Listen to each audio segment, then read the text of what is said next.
Marie-Laure Peretti, Joseph Agostini sont avec nous. On évoque l'amour. Stéphanie nous a rejoint. Bonjour Stéphanie. Oui, bonjour Brigitte. Et bonjour à tous. Bonjour Stéphanie. Bonjour. Alors, Bonjour. qu'est-ce que vous avez envie de nous dire de votre intelligence amoureuse, Stéphanie ? Alors moi, ce que j'ai simplement envie de dire, que c'est quelque chose, je pense, après tout dépend des personnes, mais je pense que c'est quelque chose d'inné, enfin en tout cas en ce qui me concerne. Et concernant mon compagnon, je savais dès le départ que c'était quelqu'un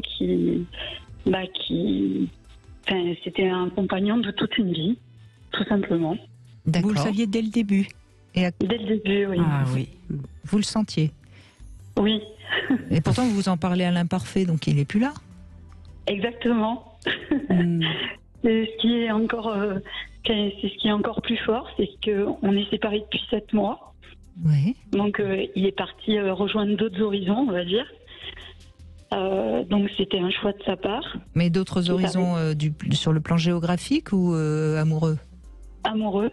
D'accord. Donc il vous a quitté pour d'autres corps. Voilà, exactement. Et encore aujourd'hui, malgré tout, j'ai encore, je vais dire, cette intelligence amoureuse dont on parle, qui me dit que en fait, je pense que c'est une erreur et je pense qu'en fait, Il va vous revenir ? je ne sais pas, c'est ce que je ressens, mais je veux dire, il n'est pas dans ce cas de figure de revenir, puisque on a très peu de contacts, on n'en a quasiment pas. Et puis quand on a des contacts, c'est un petit peu rude, on va dire. Mais moi, je ressens, comme vous dites, l'intelligence amoureuse. Je ressens que, en fait, c'est mon compagnon de vie. Ça fait combien de temps que vous vous êtes séparés ? 7 mois. Ah, 7 mois. Ça fait 7 mois. Et vous, est-ce que ça vous donne envie, Stéphanie, d'aller rejoindre l'horizon d'autres corps, le temps qu'ils reviennent peut-être ? Eh ben, pas du tout. Pas du tout. Moi, j'ai peur, Stéphanie, que dans ce que vous nous dites, c'est peut-être une manière aussi de vous protéger d'une souffrance, mais c'est peut-être une illusion que vous vous mettez pour ne pas trop souffrir d'une éventuelle séparation définitive.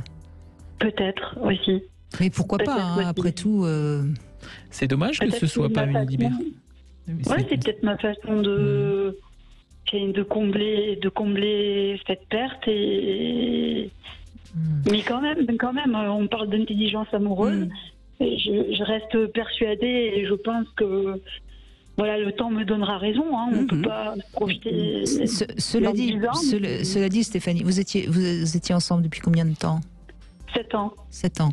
Ah oui, 7 ans, c'est un chiffre important dans les relations. Oui. Mais peut-être que vous l'aimez, et vous l'aimez de manière si profonde que de toute façon, vous ne pourrez pas aimer quelqu'un d'autre et vous continuerez à l'aimer. C'est peut-être ça que vous êtes en train de nous dire. Enfin, je ne sais pas, j'essaye de comprendre ce que Très vous nous certainement, expliquez. oui, au fond de moi, c'est ce que je ressens. Oui. C'est ce que vous ressentez. Je dis tout le temps, c'était mon âme sœur, en fait, cette personne. Mais est-ce que vous n'êtes pas en train de dire aussi, Stéphanie, que l'amour et le désir sont complètement différents et que peut-être il est parti pour autre chose qui ne remet absolument pas en compte l'amour profond qu'il vous porte ?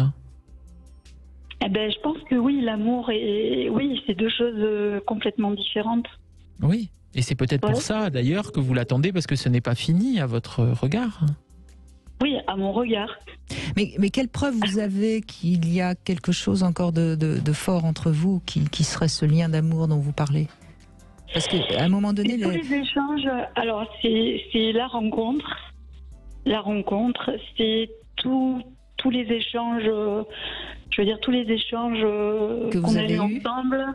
Voilà, c'est vraiment, sexuellement parlant, vraiment une symbiose très forte. Puisque bon, j'ai déjà un petit âge quand même, voilà. Et de toutes mes expériences et de toute ma vie en fait, personnellement, je n'avais jamais ressenti ces choses-là. D'accord. J'ai eu l'impression d'un coup de découvrir. D'accord, mais ça, je crois que là, il n'y a pas de doute. Si c'est ce que vous avez ressenti, c'est la réalité. Oui. Donc c'est une histoire d'amour qui était totale, entière, avec, comme on le disait tout à l'heure, le corps, le cœur, la tête qui fonctionnaient. Oui. Mais on sait très bien que les histoires d'amour, aussi fortes, aussi belles soient-elles, elles peuvent toutes se terminer. Mais ça, pour vous, c'est Exact, oui. pour vous, ça, c'est pas terminé. C'est ce que Mais vous moi, voulez dire. c'était tellement fort. Enfin, bon, peut-être aussi que moi, je suis restée. Peut-être que j'avais pas, comment dire. J'ai été plus longue. Peut-être, on a tous un cheminement différent. Peut-être que lui, dans son cheminement, je veux dire, il a été plus rapide que moi. Peut-être que moi, vraiment, je savourais ces instants-là et que pour moi, il fallait que ça prenne encore et encore et encore quelques années parce que je m'y sentais tellement bien. Mais je veux dire, on est tous différents. Enfin, on prend tous des trains différentes heures. Enfin, vous voyez ce que je veux dire, Brigitte? Oui. Moi, j'avais besoin encore de ce moment-là. Mais vous l'aimez encore, ça, je crois qu'on énormément. on ne peut pas en douter. Mais est-ce que vous souffrez de cette mise à distance qu'il a mis? Oui. Oui, bah oui. Beaucoup. Oui.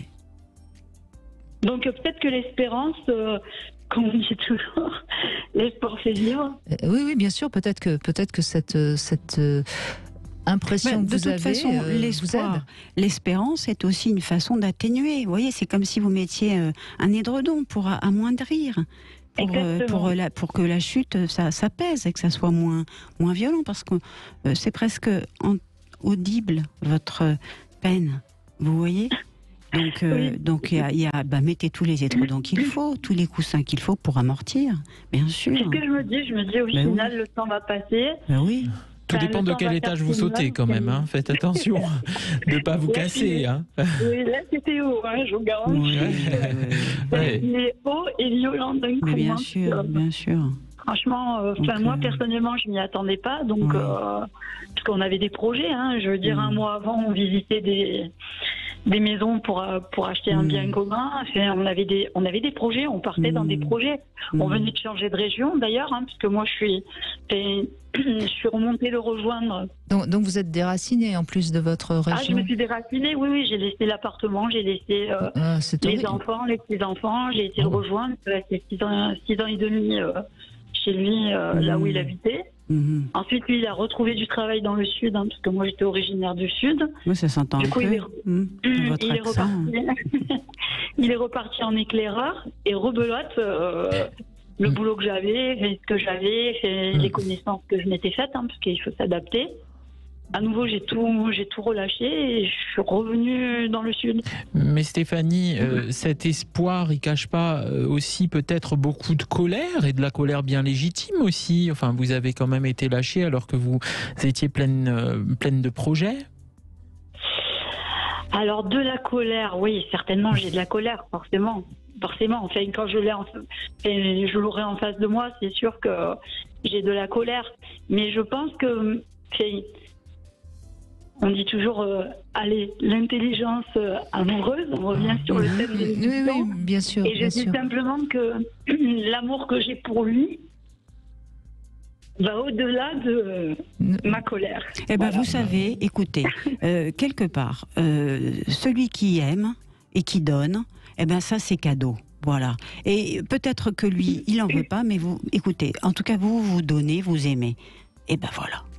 C'est Eric Emmanuel Schmitt qui dit « Celui qui donne, c'est bien pour lui. » Et pour l'autre, mais si l'autre n'en veut pas... C'est vrai que la colère est salvatrice dans la souffrance, parce que si on se met un petit peu à détester l'autre, on souffre moins qu'il ne soit plus là. Mais en même temps, ce que vous dites est tellement beau que moi, je n'ai qu'une envie, c'est de vous dire bravo, parce que vous l'aimez suffisamment pour accepter qu'il soit heureux ailleurs, quoi. En gros, c'est ce que vous êtes en train de nous dire. Et ça, c'est vrai que on pourrait appeler ça de l'intelligence amoureuse. De l'intelligence humaine tout court. Je trouve que c'est formidable de tout dépasser. Si vous dépassez vraiment, alors c'est formidable. En tout cas, j'essaie, je travaille sur moi-même. Oui. Alors, je ne me fais pas forcément accompagner, je me suis fait accompagner au départ. Dites-vous bien. Deux, trois séances, parce que ça avait été assez violent dans ses paroles. Pas de la violence mal tournée, mais je veux dire dans l'état. Il vous a lâché comme ça du jour au lendemain. Oui, parce que c'est moi qui l'ai découvert en plus, donc c'est moi qui ai mis la chose sur la table, puisque je suis quelqu'un de franc à la base, donc Puis je trouve que la franchise, c'est... Moi, il y avait une vous avez découvert qu'il avait une autre femme dans sa vie, et vous avez préféré tout de suite aborder le sujet. Alors, dites-vous bien une chose, Stéphanie, cette capacité de l'aimer malgré tout, ça vous donne aussi une meilleure estime de vous-même. Donc ça vous fait quand même du bien. Et ça atténue peut-être aussi un peu votre souffrance. En tout cas, vous pouvez être fier de vous parce que vous êtes une belle personne, être capable comme ça de nous raconter à quel point vous l'aimez malgré quelque part qu'il vous ait trahi, hein, surtout en plus après vous avoir dit de le rejoindre, etc. Vous pourriez être dans une haine féroce. Donc cette capacité à dépasser ça, moi je suis assez scotchée, oui. Je ne vais pas dire que je suis pas en colère, hein, parce que je vous ai dit tout à l'heure, je suis très en colère après lui, mais même en parlant à des amis, etc., qui me posent la question, mais s'il revenait, bon, il reviendra pas, voilà, mais s'il revenait, de quelle manière tu réagirais? Ben forcément, je veux dire, je pense que je serais la plus heureuse, quoi. Mais oui, mais vous n'êtes pas dans la vengeance, vous n'êtes pas vous êtes dans quelque chose de vrai, de beau. Bravo.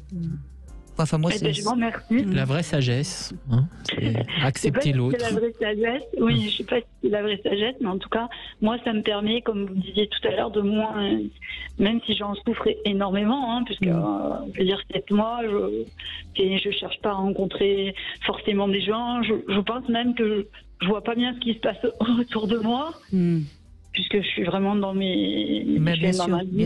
vie personnelle. Et comme vous le disiez tout à l'heure, je pense sincèrement que ce qui s'est passé entre nous sur le plan amoureux. Mais ça, vous le garderez, ce qui s'est passé entre vous. De toute façon, ça vous appartient. Oui. Merci. En tout cas, c'est un beau témoignage pour terminer cette émission sur l'amour véritable.